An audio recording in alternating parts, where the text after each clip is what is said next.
Absolutely, absolutely. I'm glad that we are explaining this because we are now live for our viewers. Great. Thank you so much, everybody, for following us and going on to the 11th episode of Talk to Your Meeting Doctors. It's amazing, Martin, what we have accomplished this year, already 11 episodes. And each time we have the most fantastic guest speakers on board. Yeah. And today also a guest participant, Mike Clago, is not a facilitator, but he decided to join instead of watching from the social network. He's in the Zoom room with us. So we'll probably do a sounding debrief with him in the end. Mike, if you'd be so kind to put your camera off now as we are starting the show with our guest speakers. Amazing. And thanks for being there. And any questions, please use the internal chat here on Zoom. Also, for our viewers, you are please be welcome to use LinkedIn comments. I'll be watching LinkedIn as I have my dear colleague here, PhD colleague Martin Duffy, is co-hosting this with me and is going to focus the discussion right now. Before we start, Martin, there's something we normally ask to our guest speakers before we start, but this time I'm not sure we didn't warn them, so they're going to be caught on the cold. This is true. I was just going to say we've got just a tiny little surprise in store for you, but we always like to ask our guests, is there anything about yourself that is commonly just not known? Generally, people don't know it. About your history, your background, your interests, your hobbies, anything, just as an opener to say welcome and take the floor. And who wants to start? That's a good question, yeah? I'm wondering how much time we have. I can list loads of stuff, but I'll talk about one. I'm not sure if the viewers know it, but it's the most exciting part of my life. One part of my life, which is I come from a family which is most of them are in the aviation industry. Oh. So all of us, we were three girls who flew for three different international airlines. So we had immense exposure. We come from India, but this family was really cosmopolitan. And I'm the only one now who quit the airline and came back and continued to live my dream of being in coaching and facilitation. But I've been in the air and I still fall in love when I see an aircraft. So I wanted to tell you that I love that. Yeah. So a lot of adventure from there. And It's been a red thread in my life. Yeah. Super. Cool. We have this shared passion then, Farah. I flew aircraft for 20 odd years before I started my current career path. So Steve. We can talk and share some stories, Martin. Absolutely. Yeah. Have we lost Stefania? No, Stefania is there. Okay. Yes, I'm here still. Steve or Stefania, jump in, guys, whichever of you wants to go first. Shall I go? Me connected with Farah because I'm coming from the same international family. We are spread all over the world. So I had that 3 years old calling to my cousins and wait a bit, these distance minutes of lag and waiting their reply. And I wrote in a small paper at 7 years old that I would like to live in Finland. And at 29 years old, I moved in Finland. So I'm in Finland still after 14 years. And I'm wondering how I survived from this minus 20 degrees Celsius degrees. And it's really unbelievable. But now I have the opposite problem. I'm coming back from Italy. And when I go to visit Italy, I'm wondering why I'm coming from this country. So this is the challenge and how we can really see ourselves in a changing view of us. So we change, we are humans, we change, and more we are exposed on these changes, and more we could really adjust us in a completely different environment. So we adapt, that's the survival of our species, isn't it? Is adaptation, as Darwin would have said. Yeah. Mm-hmm. Steve? Interesting, Stefania. I know Finland well. I'm currently training a team of 25 young Finns, and I lived in Estonia for a while. So I'm familiar with the temperatures you talk about. I had no idea what to say here. So the first thing that came to my mind is I once had a job as a chambermaid, which was the job title because they didn't have a male equivalent. So I was officially a chambermaid. It didn't mean I had a sex change in my life. It's just what I was called. But interestingly, that was my first paid job when I was still a student. And already then it taught me that I had a fascination about people. And it was very much about the people I met and the guests and the listening to them and being there and present for them. So maybe even planted the seeds of me pursuing the training and coaching that I do. I don't know, but I was a chambermaid. Yeah. Well, Steve, maybe you've just given me the perfect segue into our theme of coaching. And is it 50% listening, 50% talking? Is it 10% listening, 90% talking? What is this thing coaching? What are we actually talking about? Get ready to super. Okay, well, if I can just continue that then.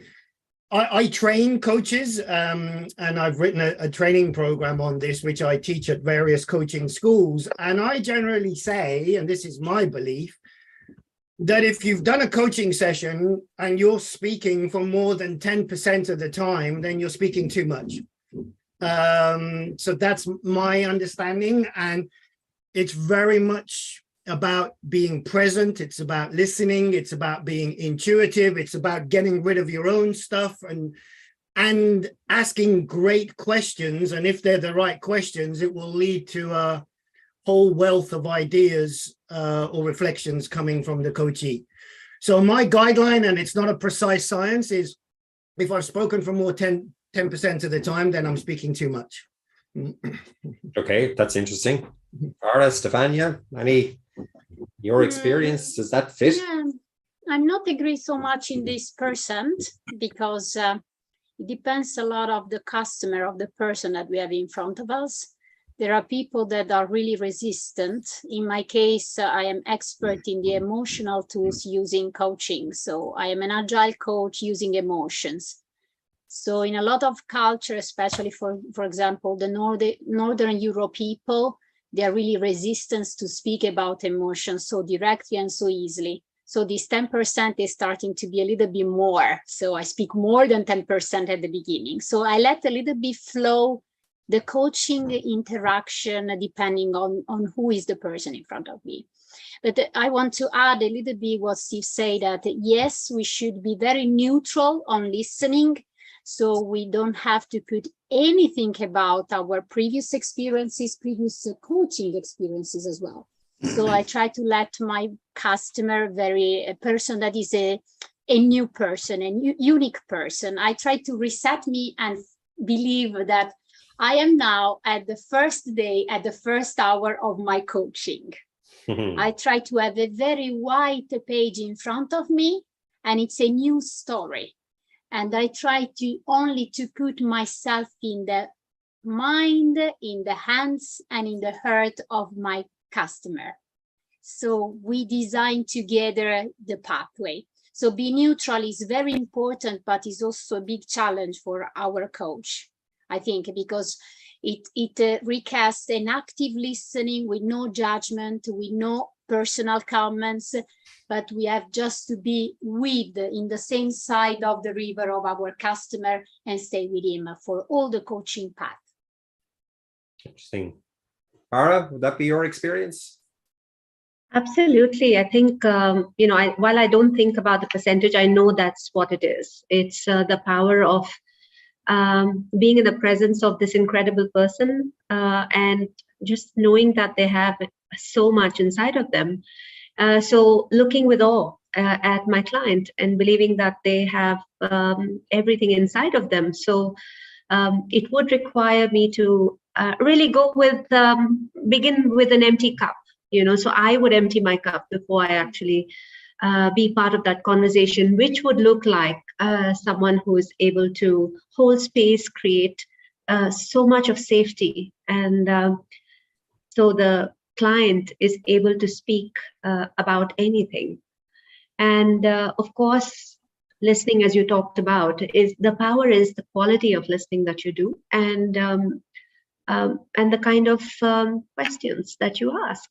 So it's really being in the presence of this incredible person. And I would say, if I catch myself, I know when I've spoken too much. It's like when Steve says, I know, I say, what? So I've been there at times when I say, why? It's not about me. So, you really know how to tune that with the practice of who you're being in that conversation. But does that actually feed into part of our title? Does that make coaching actually a bit of a fiction?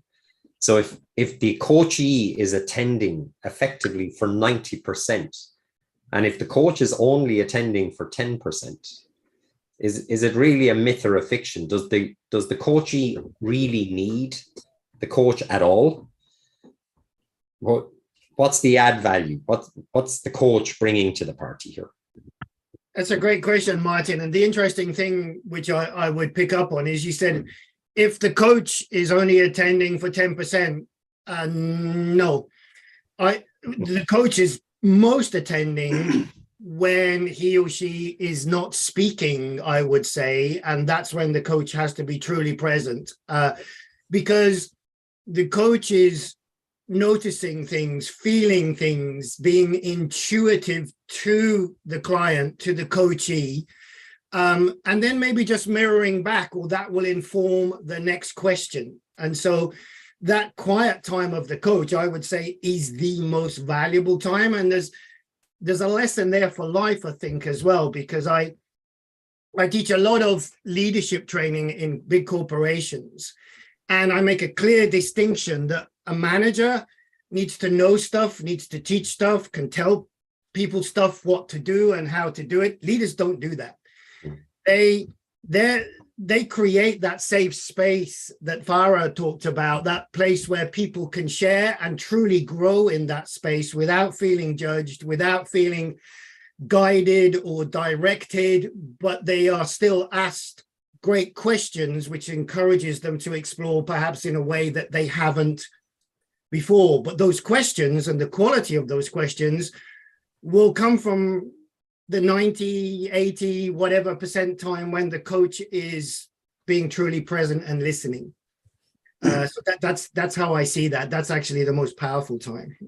Yeah, so that idea of being present, and I think, Stefanie, I think you mentioned that at the very outset, that the idea of being present, and yes, being present doesn't necessarily mean speaking.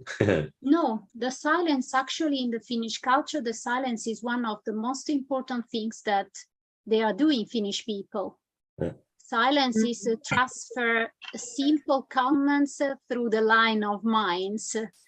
And I want a little bit to add some comments about Steve. Steve mentioned the powerful questions.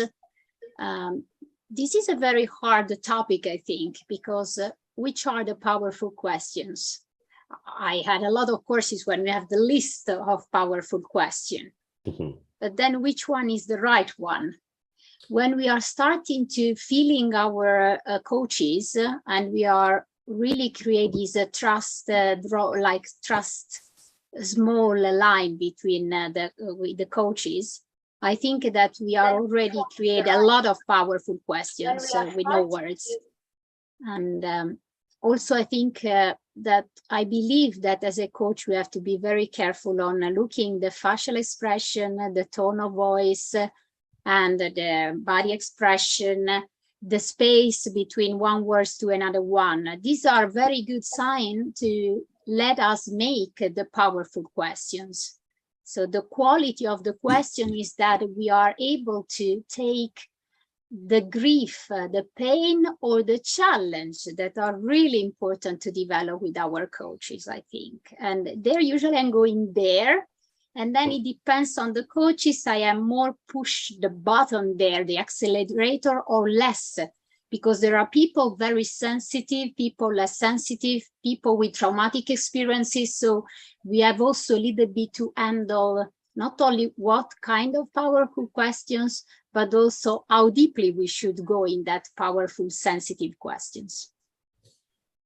Yeah, so that kind of raises an interesting thought.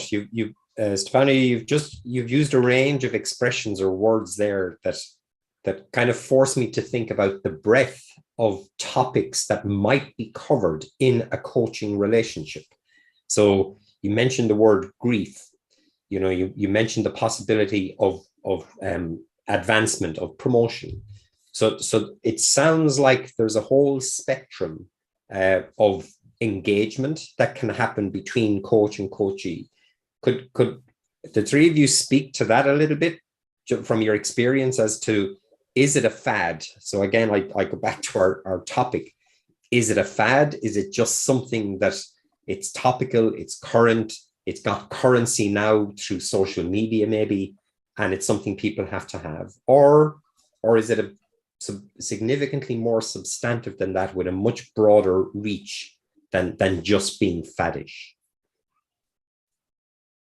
So I'm slightly biased here, obviously, because I'm a coach, but I'm also many other things, you know, and for me, it's been around for a long time, and it's definitely not a fad. And I actually did a keynote to the EU Commission last week on this, and I started off, and this is quite big, but I started off by saying to the audience, what's the purpose of life? And that's a big question, right? So we could debate that, but I'll give you my belief on that. I believe the purpose of life is growth and love.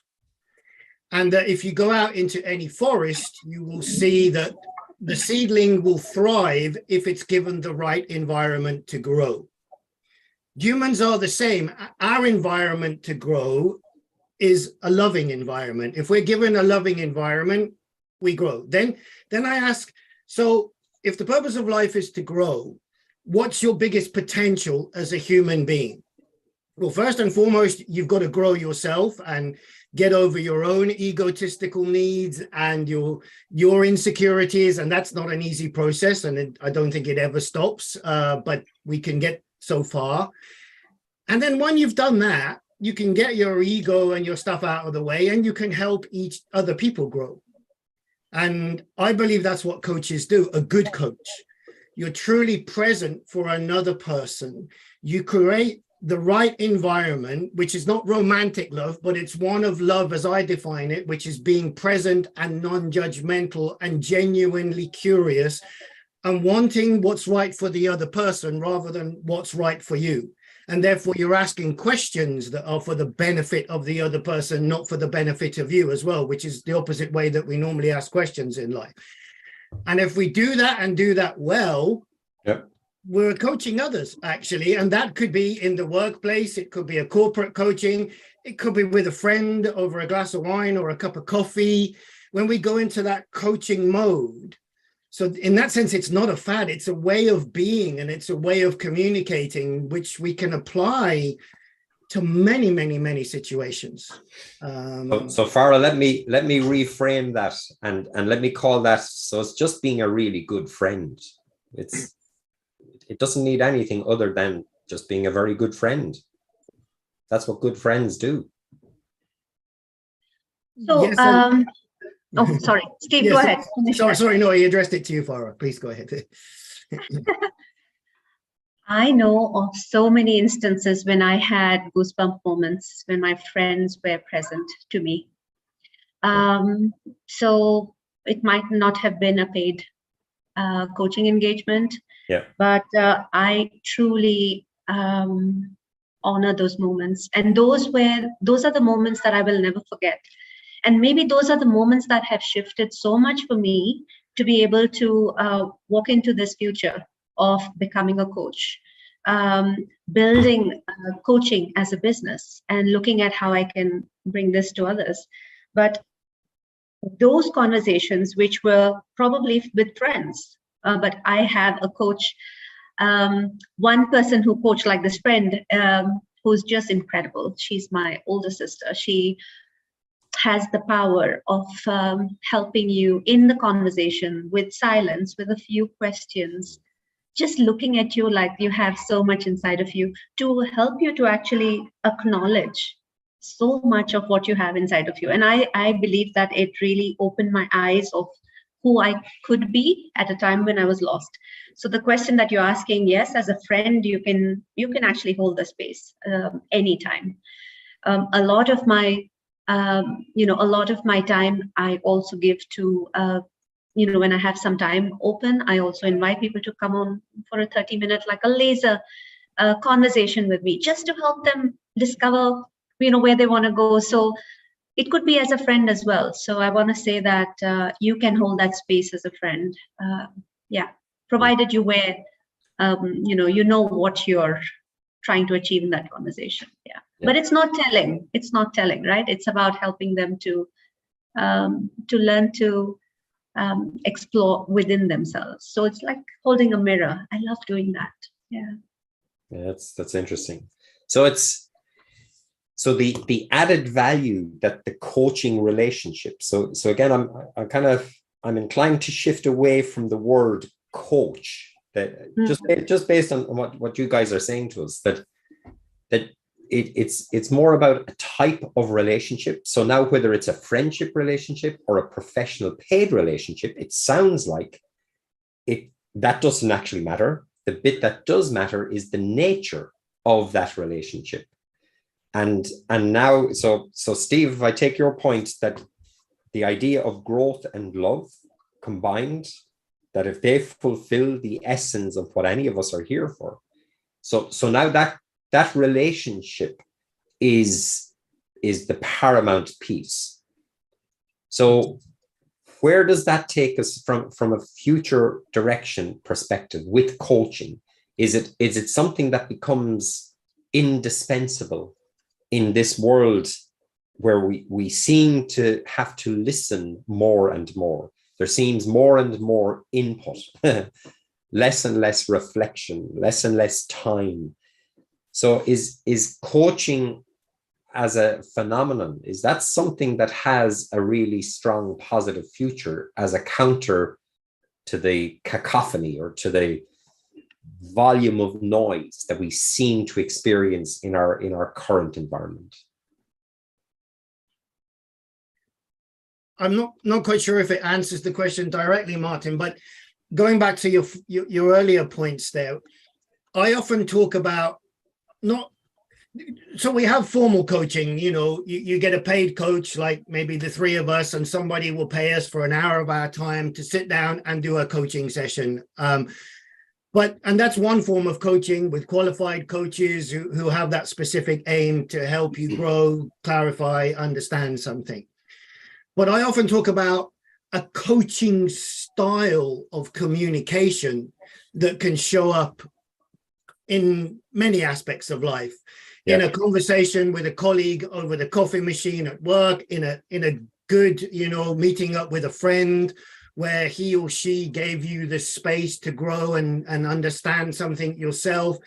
So I think that coaching style of communication is needed more and more. I see a distinct lack of it where people have got the kind of non-judgmental patience and ability to step back and allow someone else just to express themselves, especially if they're expressing feelings. As Stefania said, I also work a lot on the feeling level, because coaching can't just be a logical, systematic process. We have to understand really how people are feeling and what those feelings mean. But we're not going to do that and learn about that if people are telling us, advising us, or fixing our problems all the time.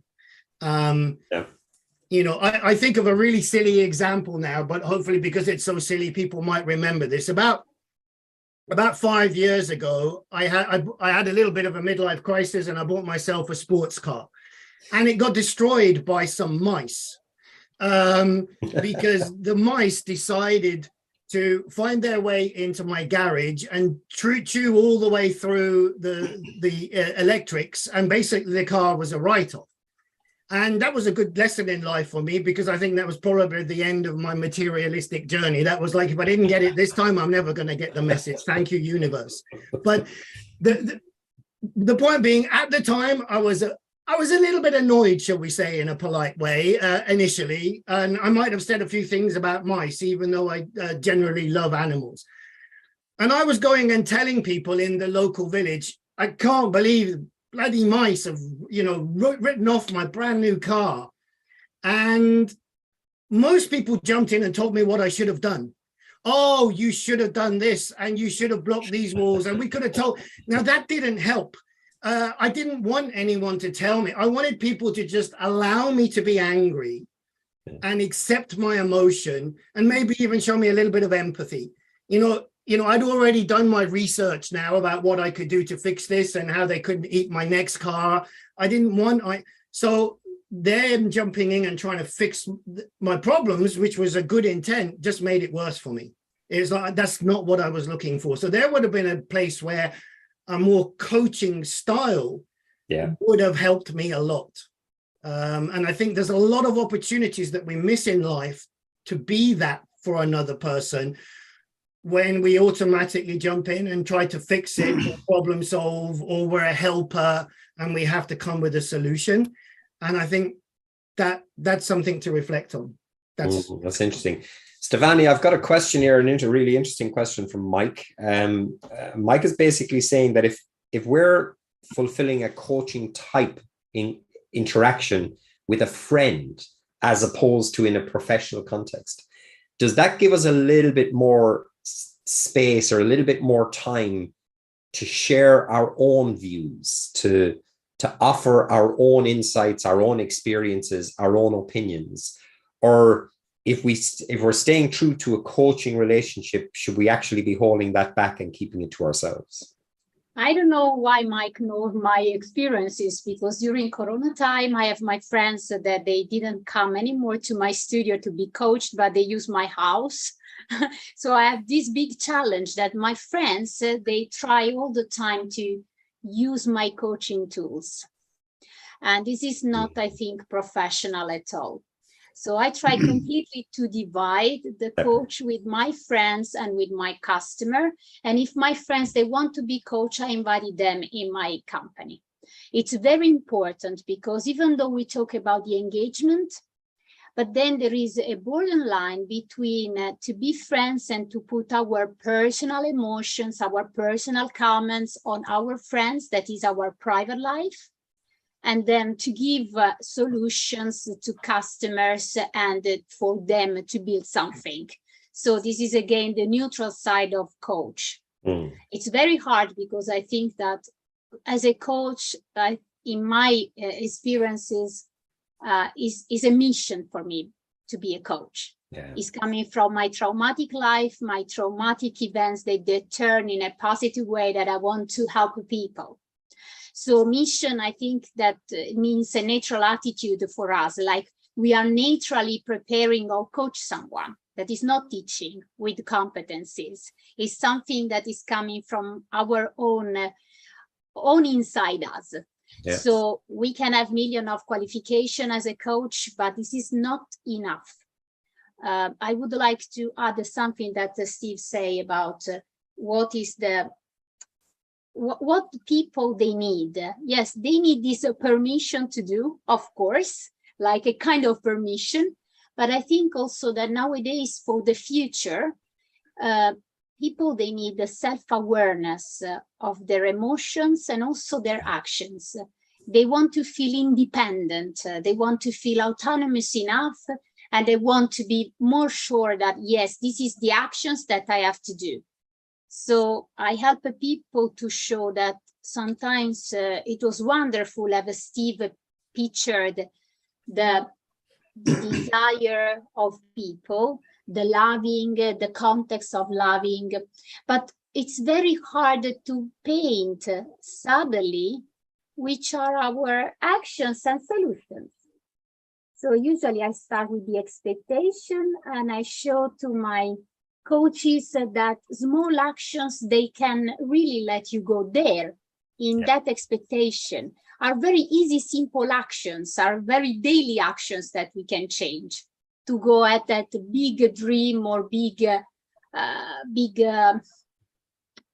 goal. The goals, they look like so big nowadays. So why we cannot redefine a little bit our goals today? Mm-hmm. And what I think that is really important for coaching in the future is also discoveries. why we are not anymore curious for what it will be at the end of my coaching. Any kind of results are very beautiful, I think, in a coaching session. It doesn't matter if we are failing or not, but we know what we get after. So this is super important. The discovery is what we know now, then, after 2, 3, 4 months of session. That's really interesting. Yeah. Well, the three of you have an interesting geographic diversity. So you come from geographic and culturally very different backgrounds. And if I could just share an experience that I had a long time ago at this stage, when I went on a busking trip around Europe, and I started in Stockholm and I finished someplace down in the south of Switzerland. And it was only afterwards, when I reflected on it, that as I moved south, people physically came closer and closer and closer. That was just my observation. So in Sweden, there was a kind of a 30-meter physical separation. By the time I got to Switzerland, people had moved to sit on the bench beside me while I was playing and engaged in conversation. So my question from a coaching perspective is, do you observe or see significant differences in national cultures for the different interactions that people bring to that coaching experience? Great question. I can share. Please, absolutely, Farah, yeah.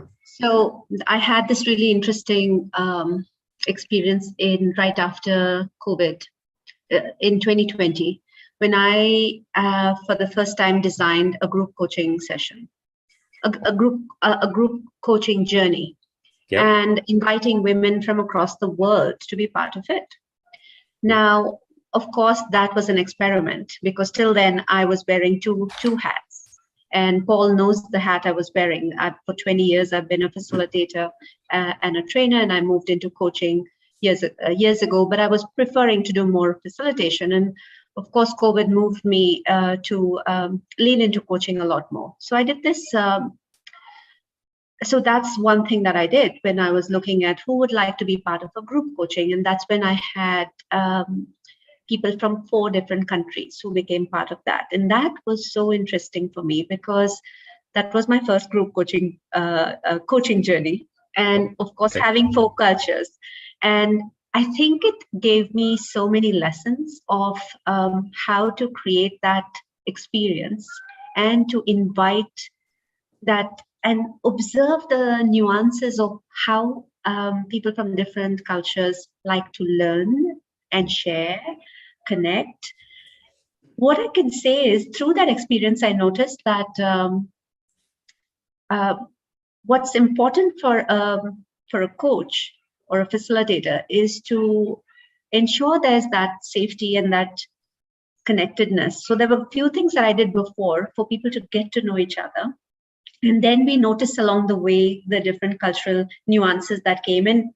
Everybody was embracing it, noticing that people learn differently, they share differently, they open up differently. They say, they put up their hands first or last in this group scenario. So I found that really interesting, and I learned a lot in that as well. And what I want to say is, when we're able to create that space and witness this amazing differences and similarities and honor them, that relationship is lifelong.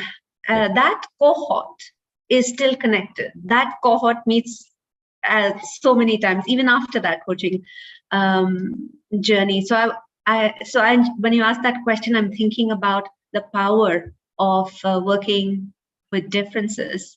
And as a coach, it's such an opportunity to start looking at, what are some of the ways in which you can create that space for them. So I think it's a lot of preparation and knowing who's going to be, who you're coaching, etc., one-on-one or group. But for me, that experience has left a big learning for me and opportunity for growth. Stefania, you've gone from Italy to Finland, and I'm guessing a whole lot of intervening experience as well. What's your take on that, the national culture impact? Yeah, in my private life, I was growing with these different cultural, continental different cultures. So I had to handle all the time the cultural differences.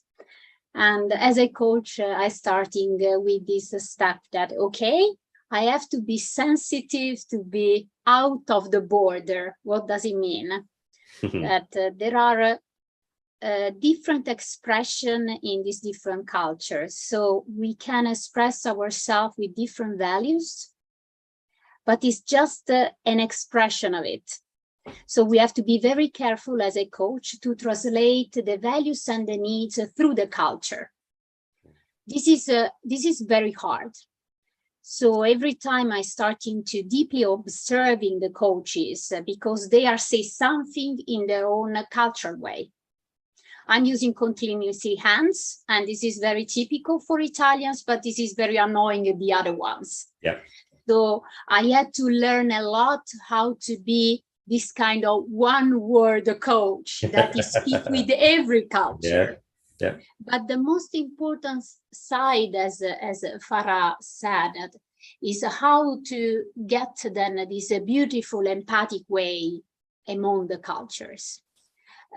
I think that the connection is possible only if we are very, very sensitive on the potential resources of human being. So I don't care so much on the first phase of expression, because this is the first starting. Now I can starting to do like that. This is the most fast things that you can see from me. Blah, blah, blah, blah, blah, blah, blah, blah. This is what Finnish, they say that I'm blah, blah, blah. And for me, Finns they say, moi. Yeah. These are very evident, and unfortunately, this is the introduction of the personality, the first minutes.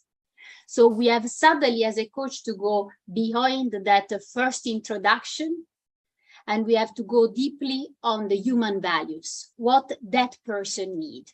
Of course, I understand very well the picture of Martin that say that Stockholm, no people, they hug 3 meters of distance. Corona didn't affect us in this cultural feeling closed.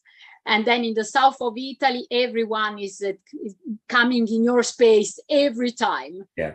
So it's beautiful to have this variation, but coaching is something really behind the culture, I think, and should be behind the culture, should be only to people, to the deep side of all of us as individuals. Yeah, it's really interesting. That's Steve. I would fully agree with what Stefania just said. Right now, I'm the 2 big teams I'm working with: a Finnish team and an Italian team, and so on the surface, my poor English colleague, he hadn't worked with Finns before, and we've done 3 online sessions with them, and he's coming to me like, they don't understand any of this. They don't get any of it. They're not engaged at all. I'm like, no, they're loving it. You just don't see it. And then we have the opposite extreme on the surface from the Italians, who are very expressive and very emotions are out there. But I've developed I work with a leadership model where we often end up doing the coaching around the themes, and the themes are core values, self-worth, self-awareness, empathy, and these kind of areas. And what I've found, because I've worked with people from at least 40 nations now, so I've worked with nationalities all around the world. I really haven't found a difference when you get to the core human stuff. People first. When someone's got issues with self-belief or imposter syndrome, it's universal, and we get to the core of it and what's that about, and it's probably something that happened that screwed them up a little bit in childhood. If or the trauma is a trauma, and it will affect us emotionally, whether we're Italian, Finnish.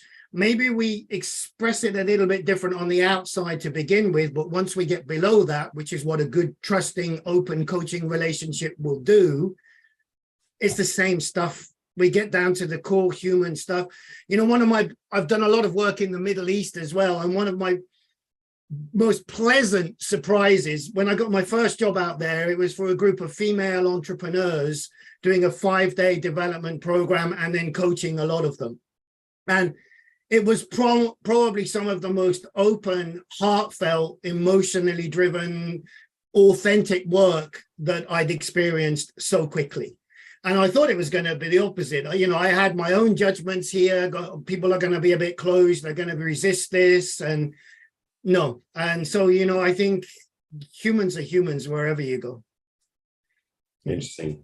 I'm very conscious of our time, folks. We always try to limit our offerings to about 50 minutes maximum. And believe it or not, we've been speaking for about 43 minutes, I think, Paul, at this stage, haven't we? Exactly, Martin. And if I may, let me bring in here a little bit of technology to the equation. Absolutely. Because what I'm learning a lot today with you. Thank you so much for being here, all of you. And it's amazing to have this pool of expertise here around us on coaching. But that said, I'm wondering if AI, you know, a good AI algorithm can start to ask the questions that normally a coach asks, and that kind of structure can also provide us a lot of benefit without even interacting with a human person. Are you seeing this happening now with the current tools that there are out there in the market? Could this be a challenge to the profession? But on the other hand, I think that if that moves in that direction, maybe we can start thinking about coaching as a human right? Wow. You know, I'm not qualified. I don't know enough about what's possible there to really give an informed comment on that, Paolo. But what my instinct goes, that can't be done. That can't be replicated because of the human connection and the mirror neurons and the emotions that are involved.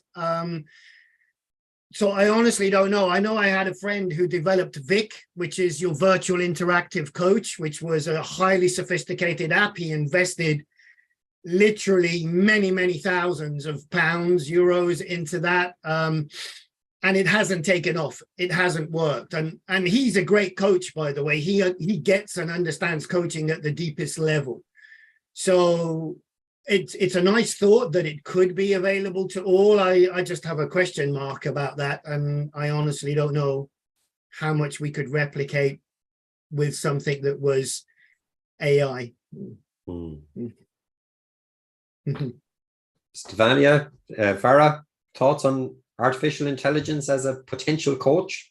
Yeah, I was just thinking about the Johari window, and you know where the conversation really happens. The conversation, the coaching conversation, is really in that unknown space when you're discovering the unknown, and that's where there's so much of the powerful insights and discovery that takes people to take all the action they want to do. So that unknown space is, it'll be challenging for AI to be able to work in that space. I believe. I think it's something that you can work with and explore, with another human. So, but anything is possible, right? So we don't know what the future has. And in fact, coaching it's probably not the only future. There are so many other modalities to learn and grow. So I find that it's a really exciting space to be able to look at look at the future and imagine and even talk about that question. So I find that probably would like to mull over it and hear more insights. Stefania, thoughts on artificial intelligence? I don't feel so close to this topic. I'm not professional to know so much about it, but my motto is let's do mistakes. So I don't think that with artificial intelligence we are so close. So let's do mistakes because we should do that. It's super important for our self-experience and then to this change, human change that needs to be happen periodically in our life. And let's discover who we are. And I think that the most beautiful things that I noticed in every coaching session with all the people all over the world is that I never know what it will be happen. So we have so huge million of resources and so million of results, and the way how we act, that I don't know if an algorithm is enough to do that. That's absolutely. There's a final tradition that we have in hosting our fireside chats, and I normally try to do literally a 1 minute or a 1.5 minute review or summary of some of the key points that we've discussed. So if I may, I suppose we started our conversation really talking about how much engagement the coach has, and I perhaps mistakenly framed it in terms of speaking. And I think the three of you concurred that if a coach is speaking more than about 10%, it might be a little bit too much. But actually, Stefania, you said that in some instances, a little bit more initially might be necessary in order to build and establish that foundation and that relationship. But I think all of you also concurred that a key part of the coach's job is to be present. And Steve, I think you made the point that being present doesn't require you to speak, that actually being present is optimally achieved when you're not saying anything. So it's building that empathetic relationship through listening seems to be a key competence of the coach and of the coaching relationship. The 10% of time that you would end up speaking seems to be more focused on asking key questions to get to the bottom of what the coaching relationship is intended to be about. And Stefania, I think you made the point tellingly later in our conversation that being clear on what the purpose of the coaching relationship is of paramount importance, because having that clarity then helps to maximally inform the nature and the content of the questions that are going to be asked. So again, coaching is not something that has this preordained long list of typical questions. It's more about the skill and the aptitude of the coach to be able to build that empathy through listening with their coachee.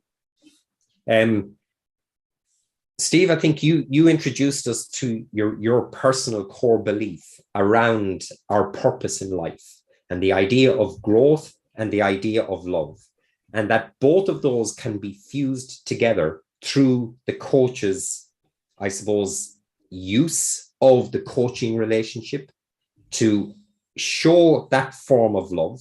It's a platonic love, but it's a love for the underlying individual. And then through that, to enable the growth, which is one of the overriding purposes. That kind of brought us into the international dimension, where I put the question to you that from your experience, do national cultures have an impact on the coaching relationship? And probably the single biggest takeaway for me is that the three of you seem to concur that actually, when you strip away all of the national boundaries, national cultures, national histories, we are all people first and foremost. And at our core, it doesn't matter where we've come from. It actually matters that we are people, and that connection through the coaching relationship actually establishes fairly quickly and can transcend national backgrounds and national histories fairly rapidly. So I hope that has done some justice to a really interesting and in-depth exploration of coaching. Fad, fiction, or the future? My vote says, actually, I think it has a pretty good future, certainly in your three very capable hands. Fantastic. Great summary as always, Martin. Well done. And last golden nugget for each of our guest speakers today. So my challenge will be, if anyone like a business owner or an executive is watching this broadcast right now, why would she or he will be interested in starting a coaching program in his company? Good question. Sorry, in which company? In his own company. For all this stuff, with this vision for coaching as a human right? Okay. Why would anyone be concerned about that? For And me, be really short. Short and sweet. okay, Elevator pitch. really, really short, because it will, instead of him having to manage and control and have power, he will give away his power and enable other people to grow around him or her. And that's when the company will really succeed, where the team will be truly engaged and connected to the purpose, because they'll have autonomy, responsibility, and they will feel their growth. Amazing. That's what came to mind. Great point, Steve. Thanks for sharing. Farah and Stefania. I can add to that, along with what he said. I think that's powerful what you shared. I would say I think it's important because of accountability. There'll be results powered by you. And that's so important, because then you can accelerate your progress of the organization and yours. And with focus, so accountability, and of course, this whole thing about courage, the fact that you'll be able to see your blind spots and your patterns and move in spite of things that are holding you back. So really being that catalyst for change for yourself and as well as others. Yeah. All right, it's amazing, Farah. Thank you so much. Stefania, last words before we close the broadcast, and I beg you for a few minutes to debrief with our guest inside the Zoom. Yeah, directors, as I listen all the time, they don't have time for understand the emotional side of their employees, but they want an art performance. So the coach, they could be arrived there in the space where they can reinforce the renewal side of the employees using the emotional tools of coaching. Fantastic. Okay, dear viewers. So if you are still undecided about coaching, here are 3 experts that can absolutely help you, and you should retain them right now today. Martin, again, a pleasure to be here with you, my friend. As always, Paul. Thank you. We are all looking forward to the 12th episode in December. We're going to host it on the 21st of December, Solstice Day, summer solstice for the ones in the South Hemisphere, of course, and winter solstice for the majority of us here in the North. And hopefully we're going to discuss video collaboration with also great guests. So stay tuned, and thank you, my colleagues, for joining us and this 11th episode of Talk to Your Knitting Daughters. Yeah, thanks very much, everybody. Thank you, Martin. Thank you, Paul, and Thank you everyone. all.